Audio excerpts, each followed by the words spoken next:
Good afternoon, guys and girls. Welcome to another video with me, Esakydra. Going to be doing a little bit more adventure prep today. We're going to be making a 4-scene adventure for Warhammer Fantasy Roleplay.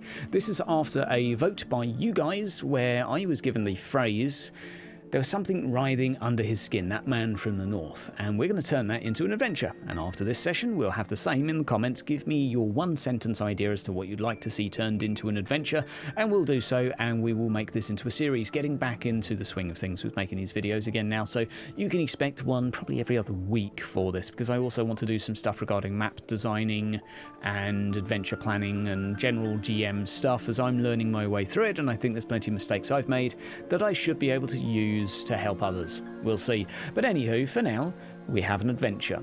This is an ideal one when the group are moving through a town, or if something happens within an existing town, but obviously the key thing is that this is set within a town or a hamlet or a city. Could be any of those. What we have is the group arriving in the town square as they move through. This could be after a bunch of endeavours. You start the session that they are all exiting from a tavern or passing through, and an angry mob has appeared. Outside, a man who is inside the gallows and having vegetables, feces, and you name it thrown at him, perhaps a few stones as well. Now, we need a guide for an adventure. Basically, what I mean by a guide is an NPC that's going to throw the adventure at them, because it's not enough just to throw an interesting situation at them. It's necessary to force them into these things. So, I'm going to bring our notes on the side and we're going to start writing down a few things as we go.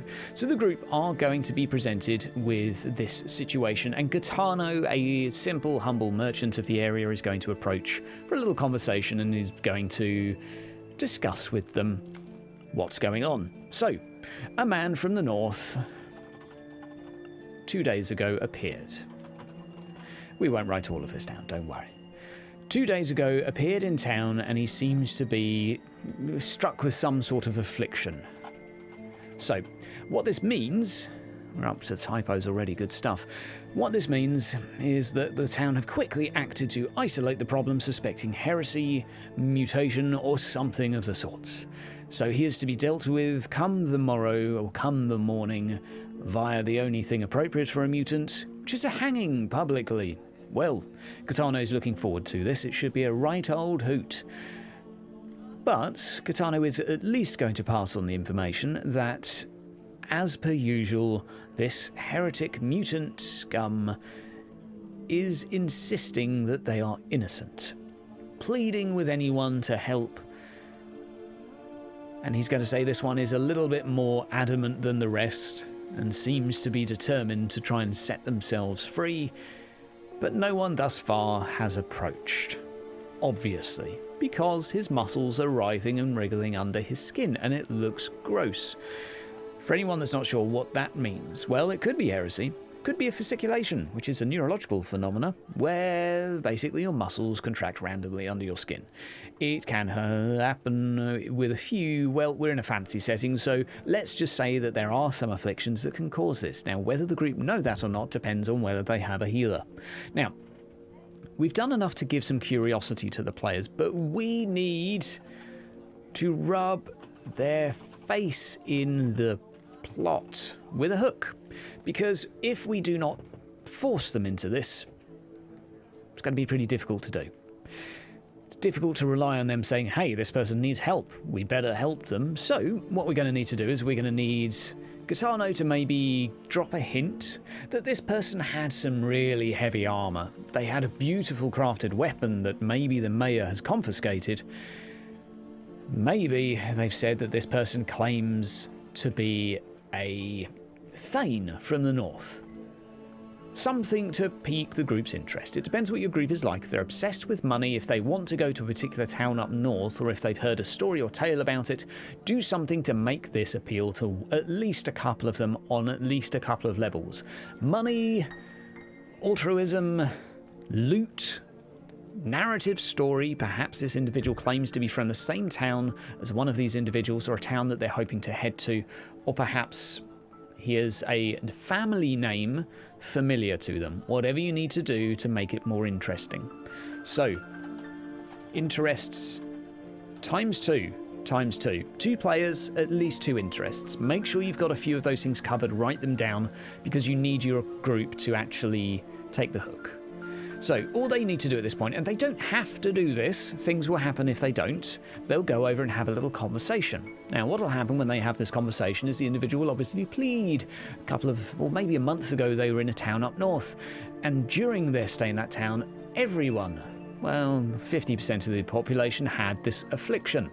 He doesn't know what it's called, but a few of them died from the fever in the night, but the majority, especially those who were stern and sturdy, made it through, but it normally lasted at least 2 or 3 days, and his fever's really only just broke out, so basically he needs one of 2 things, and he's going to ask the adventurers for one of 2 things, because we don't want them muddling around too much. We want this to be fairly obvious. Choice A, clear name via healing test.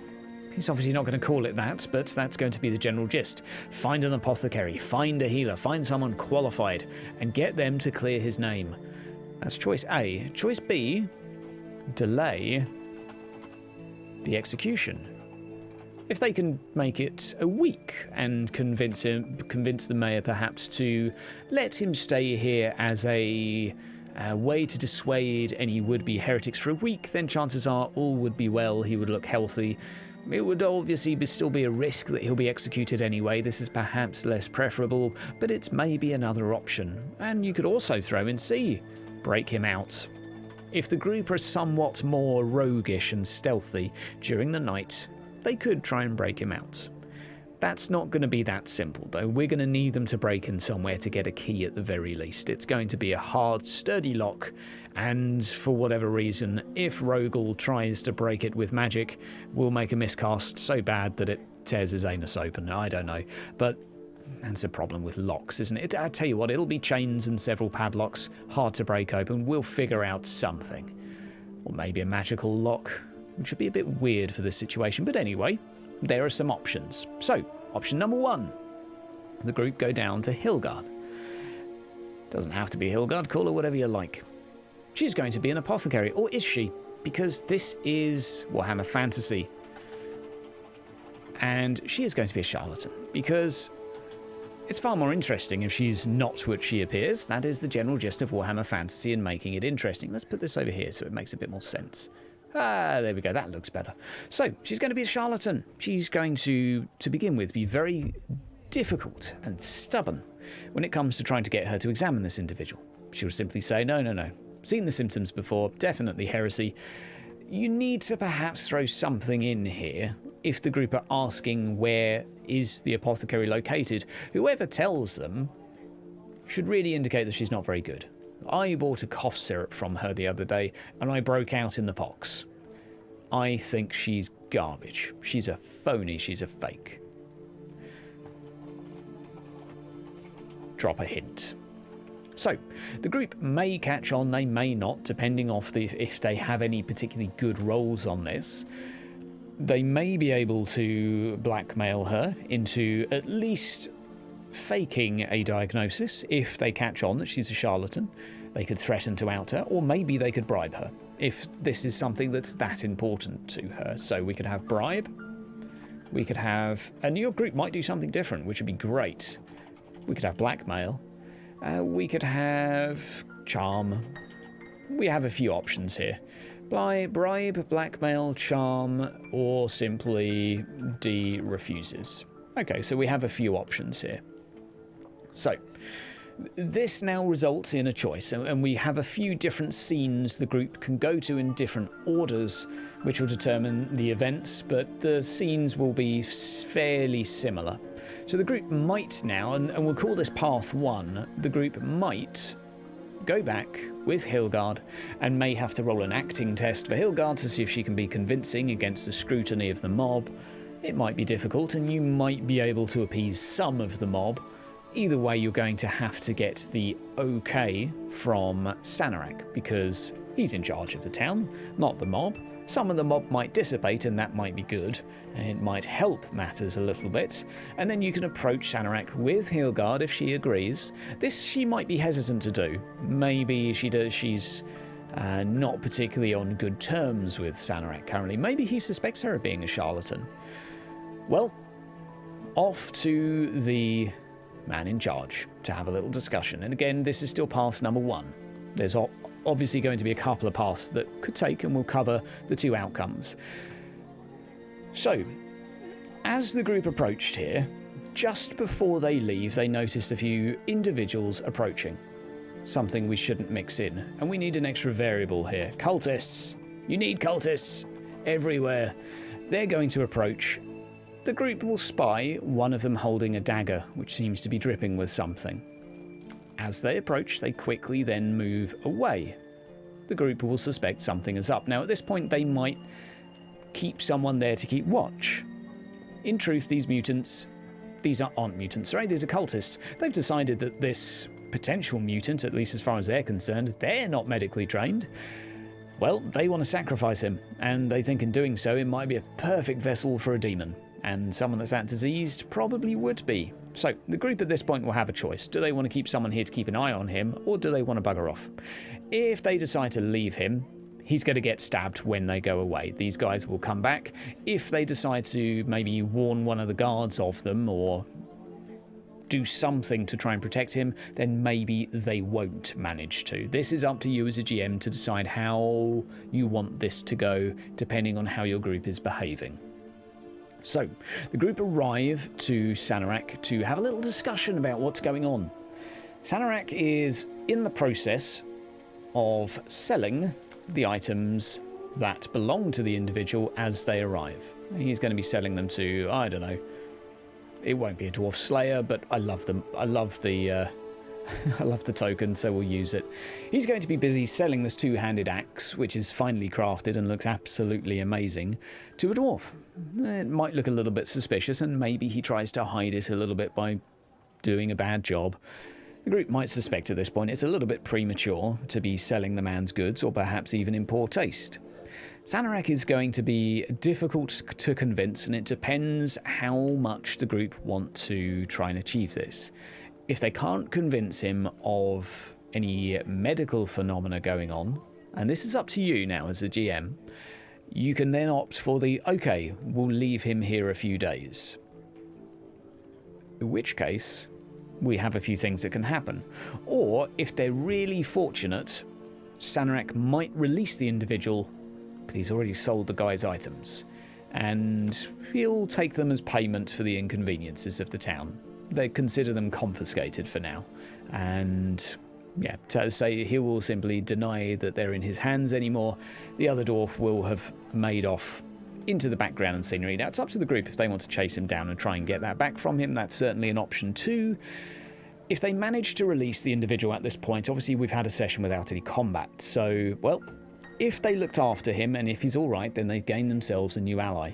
And a few cultists that are going to try and kill them the moment they go anywhere remotely, let's say, safe. These cultists will probably come back in larger numbers, and they will be furious that the group have denied them their sacrifice. So again, this is route number 1, which I think is probably the route that many would take. So say after this, the group will be in a tavern.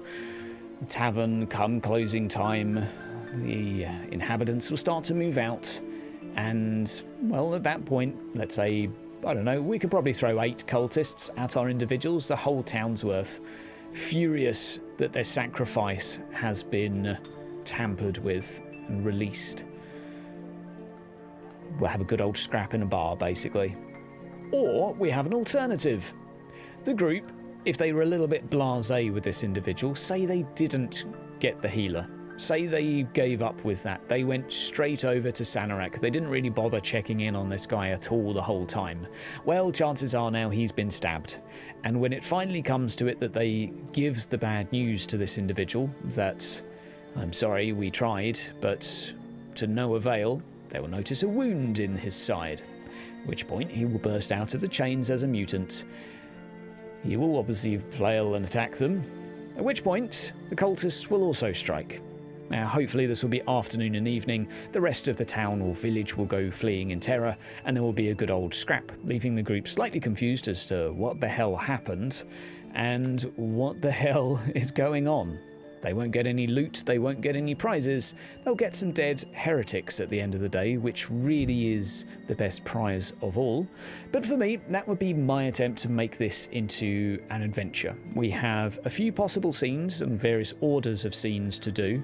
We have the group approaching for the introduction to begin with, then being faced with the choice of going to the medic, going to the mayor, or maybe agreeing to meet up later on to break him out, in which case they're going to have to go and try and steal the key from Sanarak so that they can break him out later at night. So that would at least be an extra couple of scenes, and you could probably still work that with the cultists. So scene 1 they discuss, scene 2 they go to get the key, scene 3 they come back and maybe he's been stabbed, maybe he hasn't, that's up to you. Well, if they're coming back late at night, then yes, he has been stabbed, and yes, he will turn out to be a mutant late at night and attack them, the cultists, as well. So it's up to you how you want to play this, but that would be my ingredients for a quick 4-hour session, maybe 3.5 hours. And depending on how well you and how long you draw out the RP, there's plenty of opportunity for investigation and conversations in this. And hopefully, a good session to be had. Guys, have yourself a great day. Leave me a sentence down below in the comments. Click the like on all of the other ones that you like, that you want to see, so that way we can get more of these, and we'll obviously pick the one that has the highest amount of votes. Guys, have yourself a great day. You've been listening to Basic Hydra, and I will see you next time. Take care.